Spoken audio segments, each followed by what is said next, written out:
আসসালামু আলাইকুম। বিম ছাড়া ছাদ ঢালাই কিভাবে করলাম এই বিষয়টি আপনাদের সামনে তুলে ধরব। এই ভবনটি ব্রিক ফাউন্ডেশন দিয়ে করা হয়েছে। টোটাল ছাদের লোডকে ভবনের রুমের পার্টিশন ওয়ালের মাধ্যমে ট্রান্সফার করা হয়েছে, যে কারণে বিমের প্রয়োজন হয়নি। ঢালাইয়ের আগে shuttering, labelling, rod binding, covering, electric লাইনের পাইপ প্রত্যেকটা বিষয় ভালো করে চেক করতে হবে। তারপর ঢালাই শুরু করতে হবে। ছাদ ঢালাইয়ের হাইট এবং টপ লেভেলিং ঠিক রাখার জন্য ছাদের এক কর্নার থেকে 2টা পায়া করে নেব।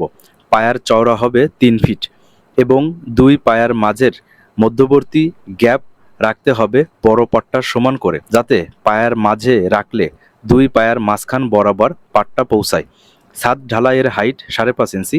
পায়ার হাইট ঠিক আছে কিনা চেক করতে হবে। যেহেতু সম্পূর্ণ ছাদ ব্রিক খোয়ার ঢালাই, তাই কংক্রিট দেওয়ার সাথে সাথে লেবেল করে ভাইব্রেটর করে পাটটা পিটিয়ে ফিনিশিং দিতে হবে। প্রথমবার পাটটা জোরে জোরে পিটাতে হবে, যাতে ঢালাইয়ের মধ্যে কোনো ফাঁকা বা ভয়েড না থাকে। এরপর দ্বিতীয়বার ছোট ছোট বাড়ি দিয়ে ফিনিশিং করতে হবে। ঢালাইয়ের আগে খোয়াকে পর্যাপ্ত পরিমাণ পানি দিয়ে ভিজিয়ে নিতে হবে, যাতে ঢালাই করার সময় ওয়াটার সিমেন্ট রেশিওর পানি শোষণ করতে না পারে।